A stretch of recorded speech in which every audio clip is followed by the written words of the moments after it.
Just like the way customers come to our shop, we give them goods on credit, but later they return them maybe because the goods are expired or something. It's the same way we can be in our own business. We go to approach our suppliers, we buy goods from them on credit, but after some time, maybe because of some reason, we decide to return these goods. When we return goods we had earlier bought with the purpose of reselling them, we consider these purchases returns, or call them returns outwards. When returns outwards happen, there is a special journal where we record them. And this special journal is what we call the purchase returns journal, or call it the purchase returns daybook. Or you can call it the returns outwards daybook or the returns outwards journal. In today's session, we are going to look at how we post items in the returns outwards journal, or call it the purchases returns daybook. I'm going to also show you the double entry that is relating to purchases returns or returns outwards. And we'll get started right now.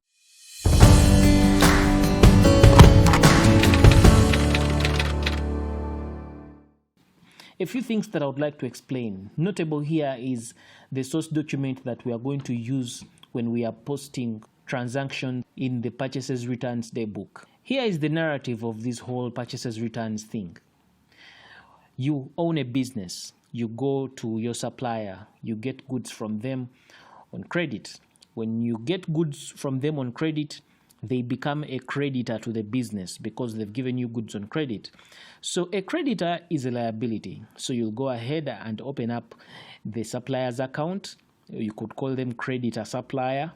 And then because they are a liability to the business, you go ahead and credit their account. Now, when you discover later on that maybe some of the goods that were supplied to you were defunct or expired, and then you choose to return those goods to your supplier, that is what we call a returns outwards or a purchase return. When you return that good back to the supplier, it means that your earlier recordings, the supplier's account is going to reduce, or the account balance of your supplier in your books is going to reduce. So if upon those goods coming into your business, you had credited the supplier's account, it means this time round, as you are returning these goods to your supplier, you're going to go ahead and do the reverse entry. In this case, you're going to go ahead and debit the supplier's account with the amount of goods that you are returning. When you debit the supplier's account, or call it the creditor's account, you accompany that with a document we are going to call the debit note.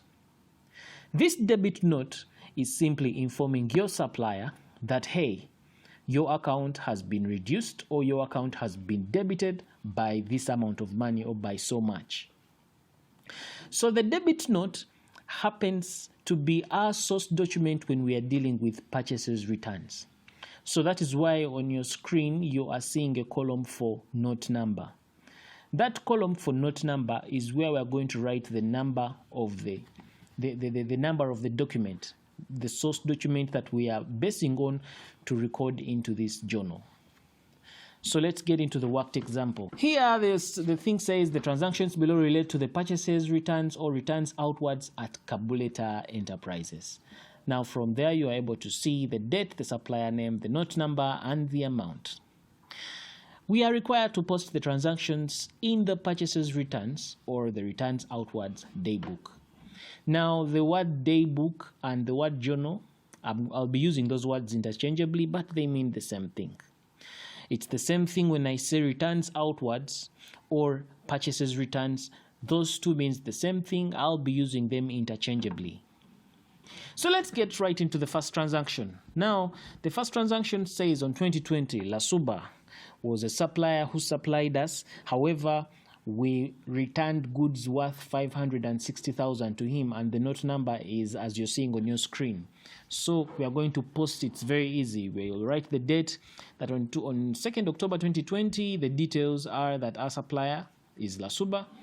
Note number 922, we're going to go ahead and write the amount of goods we are returning, which is 560,000. So That is just like the way we've been doing before. That is how we record in the purchases returns daybook. So from there, remember Lasuba was our supplier, and because he had supplied us goods on credit, it means that his account is going to be found in the purchases ledger, and in the purchases ledger he is definitely a creditor. Because we have returned goods to him on credit, it means that we are going to go ahead and reduce his account balance.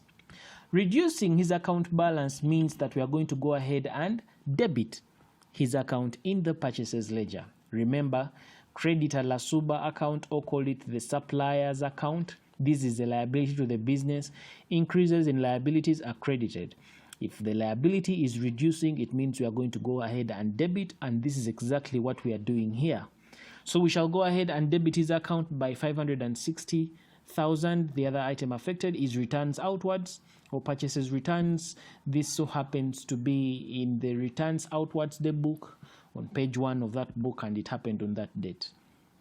So this is pretty much how we are going to deal with each and every individual returns outwards that we are going to do. We first write it in the journal, and then we shall go ahead and make the corresponding debit entry on the corresponding supplier's account in the purchases ledger. So that's how we are going to go and do the second transaction. The second transaction being on 10th, Abitegeka, we return goods to him. The note number is 9/23, and definitely the amount is 1,640,000. That is how much we returned. So we shall go to the supplier Abitegeka account in the purchases ledger. Then we'll go ahead and debit his account to show that we have reduced it by 1,640,000. The other item affected is returns outwards, which is in returns outwards book on that date. And now we know that creditor Abitegeka account is on page 2, so it means we shall go back to the returns outwards the book, and we write in the folio column and say that Abitegeka's account is found in the purchases ledger on page 2. That's what we mean by PL2.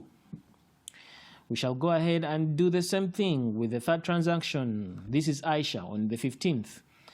We had our supplier Aisha. We returned goods worth 220,000 back to her. Of course, the note number here is 9/24, and that is the amount of goods we returned. So we are going to go to the purchases ledger on Aisha's account. Creditor Aisha, we debit his account with 220,000. The other item affected is returns outwards, which is in the returns outwards the book on page 1, and that is happening on that date. Then definitely creditor Aisha account is on page 3, so we shall come to the folio column here and reference it as page 3, that PL3, purchases ledger page 3. Then finally, on that final transaction, we shall say Nareba was also another supplier, just like we've been doing before. We shall record that on that date Nareba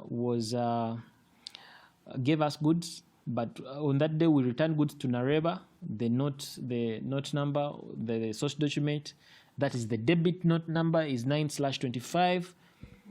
The amount is worth 1,100,000. Those are the amount of goods we returned. And definitely we shall go to the purchases ledger, and we shall go to the creditor Nareba account and debit his account with 1,100,000. The other item affected is the returns outwards, which so happens to be on the returns outwards the book on page 1, and which took place on that date. So we shall come back here and reference it, and we say Nareba's account can be found on purchases ledger on page 4. So at the end of the month, we go ahead and add up the total returns outwards, or the total purchases returns.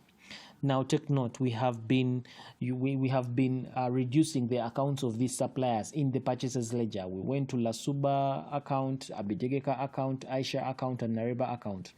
All these accounts, because we are returning goods to these suppliers, we have gone ahead to debit their accounts. We have debited them in the purchases ledger. Now what happens to the corresponding credit entry? The corresponding credit entry is a block figure or the summation of all these purchases returns, and it is posted as a total, as a summation of all these on the credit side of the returns outwards account, and we find these returns outwards account in the general ledger. So that's what we're going to do.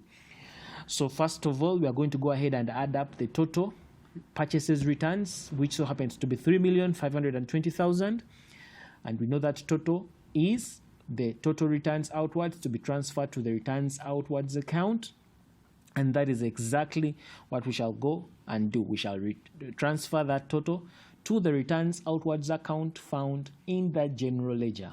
We'll go ahead and complete the double entry by crediting that account with the total, which is 3,520,000. Of course, in the details section, we shall describe that this figure so happens to be the total returns outwards for the month. It's found in the returns outwards book on page 1, and it took place on that date. Like this video if you like it. Be sure to subscribe if you've not yet subscribed. Check out other accounting lectures on the channel. My name is Arnold Ranga Kuramya, and this is Kisembo Academy. Catch you next time.